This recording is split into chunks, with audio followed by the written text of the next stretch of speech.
Estelle Martin nous a rejoint pour la chronique culture. Bonsoir Estelle. Bonsoir Mohamed. Vous nous emmenez d'abord au Liban avec la compagnie Caracal. C'est une institution dans le pays et dans tout le monde arabe. Oui, elle a été créée en 1968, cette compagnie, parce que son créateur est tombé amoureux artistiquement de Maurice Béjart. Alors 50 ans plus tard, cette compagnie, elle tourne dans le monde entier et là, ils se préparent donc à venir à Paris. Ils viennent présenter les 1001 nuits. Alors c'est une de leurs créations emblématiques.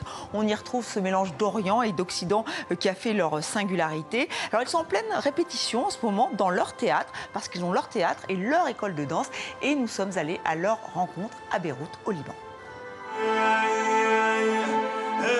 C'est un peu la caverne d'Ali Baba. Nous sommes dans l'atelier de costumes des ballets Caracalla. On retrouve dans ses créations cette inspiration orientale qui a fait la légende de la compagnie.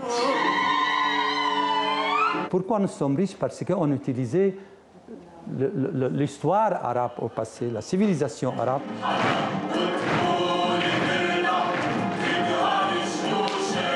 J'ai commencé avec folklore.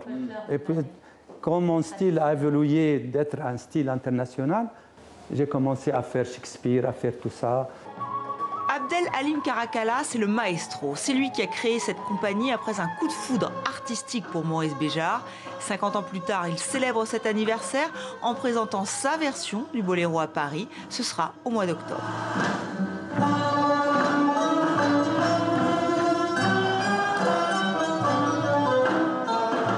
C'était un rêve pour moi. Je dois présenter le Boléro à Paris parce que c'est la musique de Maurice Ravel. Okay? C'est quelque chose.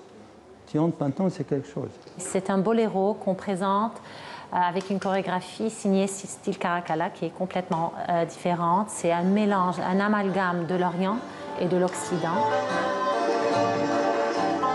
Sa fille Alissa et son fils Ivan seront du voyage. Ils ont repris le flambeau. Cette compagnie, c'est une affaire de famille. C'est une très grande responsabilité, comment continuer, mais comment développer.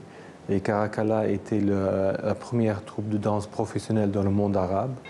Et elle a aidé, je pense, à donner une vue différente de la danse.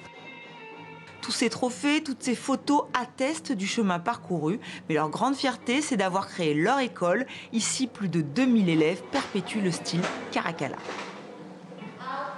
Et ils seront donc les 13 et 14 octobre à Paris, au centre des Congrès, au Palais des Congrès, pour présenter ces 1001 nuits.